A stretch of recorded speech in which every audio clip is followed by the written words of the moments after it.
बदली हुई सास उमा आज सुबह से ही बड़ी तेजी से अपना काम निपटा रही थी। उसके पीछे की वजह भी काफी खास थी। उसको पूरे 3 साल बाद अपने मायके जाने का मौका जो मिला था।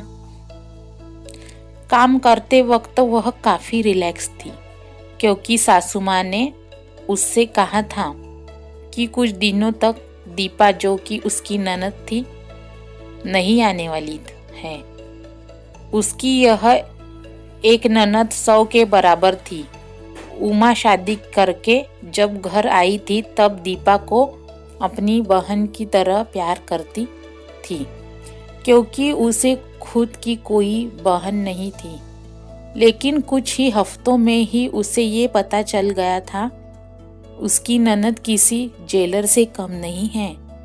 हालांकि दीपा का ब्याह हो चुका था, लेकिन उसे अपने ससुराल वालों की किसी भी प्रकार की चिंता नहीं थी। उसे जब जी करता था वह अपने मायके चली आती और मायके वालों पर अपना हुक्म चलाती, खासकर अपनी भाभी पर।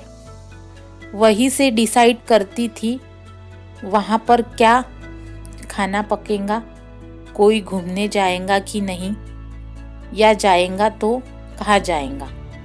दीपा ही थी जो हर बार उमा को किसी न किसी बहाने से अपने मायके जाने से रोक लेती थी।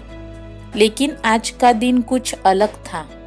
लेकिन माँ के कहने पर दीपा के पति ने उसके मायके जाने का इंतजाम कर दिया था। ट्रेन की भी टिकट बुक हो चुकी थी। सारा काम खत्म करने के बाद उमा अपने पति के साथ अपना सामान लेकर घर के बाहर निकले ही थे कि सामने से दीपा आती हुई दिखाई दी। दीपा, जिसके मुंह पर बड़ी सी स्माइल और आंखों में चमक थी, वही दूसरी तरफ उमा की आंखों में उसको देखकर पानी आ गया था।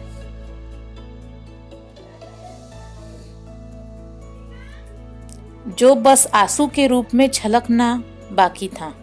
भैया भाभी के पास आ कर दीपा ने कहा, क्यों भैया, कहाँ चले? अपनी पत्नी के साथ सैर सपाटा करने के लिए?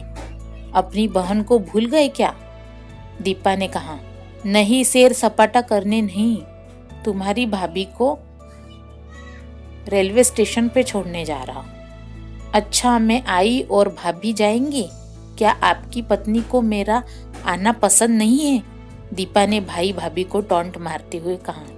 मन में उदासी और आंखों में नमी के लिए उमा पलटकर घर के अंदर जाने लगी, क्योंकि उसने मान लिया था कि इस बार भी दीपा की वजह से उसके मायके जाना कैंसिल हो जाएगा।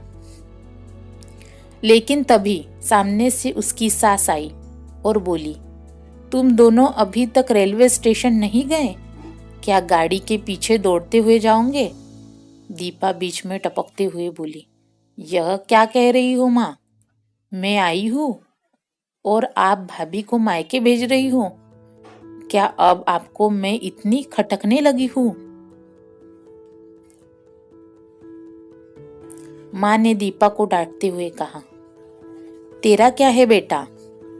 तेरे लिए ये मायका थोड़ी ही है।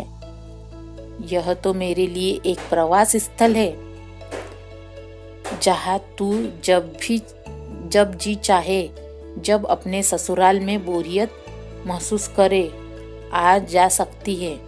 लेकिन वह बेचारी तो ऐसा नहीं करती, तब भी अपने मायके नहीं जाती, इसलिए उसका अभी मायके जाना बहुत जरूरी है।